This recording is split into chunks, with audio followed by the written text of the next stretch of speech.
Hello అండి, చూసాను కొత్త బాగుంది శారీ, ఇంత బాగుంది చూడండి. నేను ఇప్పుడు చూస్తున్నానండి, నిన్న వచ్చేసి చోర్కి ఈ శారీకి మంచి తను మొగ్గను వేస్తుందండి లేడీ.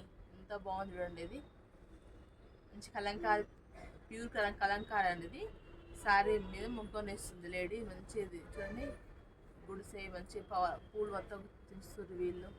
మంచిగా ఎంత బాగుంది, కుండ వాటర్ పూలు తెంపుతుంది. ఎంత బాగుంది, సీనరీ చాలా బాగుంది. ప్యూర్ కలంకారీ అండి, హ్యాండ్ ప్రింటెడ్. ఇది 5900 రూపీస్ అండి. మీకు జస్ట్ 4600 రూపీస్కి ఇస్తున్నామండి. చూడండి ఎంత బాగుంది, మీకు ప్యూర్ కలంకారీ అండి. ఇది మొత్తం హ్యాండ్ ప్రింటెడ్ అండి. మీకు కింద మొత్తం కలంకారీ ప్రింట్ వస్తుంది, మధ్యలో గ్యాప్ బార్డర్ వచ్చి ఇది పికల్స్ వచ్చి ఎంత బాగుంది చూడండి. మంచిగా ఉందండి, చాలా ట్రెడిషనల్ ఉంది శారీ మాత్రం. మధ్య మధ్య చిన్న బూట్స్ వచ్చింది, జరీ బూటీస్. దాని కలర్ అండి. ఇది 2 గర్ల్స్ వచ్చాయండి. ఫస్ట్ తెప్పిస్తే స్టార్ట్ అయిపోతే మళ్ళీ తెప్పించామండి సేమ్ పీస్లా. చూడండి ఎంత బాగుంది. ఇది టెంపుల్ అండి. ఇది పనులు తీసుకొని పోతారు మంచిగా అమ్మాయిలు. ఎంత బాగుంది చూడండి, చాలా మంచిగా ఉందండి. ఇది సూపర్గా ఉందండి శారీ మాత్రం. ఎవరైనా తీసుకోవచ్చండి, ఎంత బాగుంది, కంఫర్ట్ ఉంటుంది.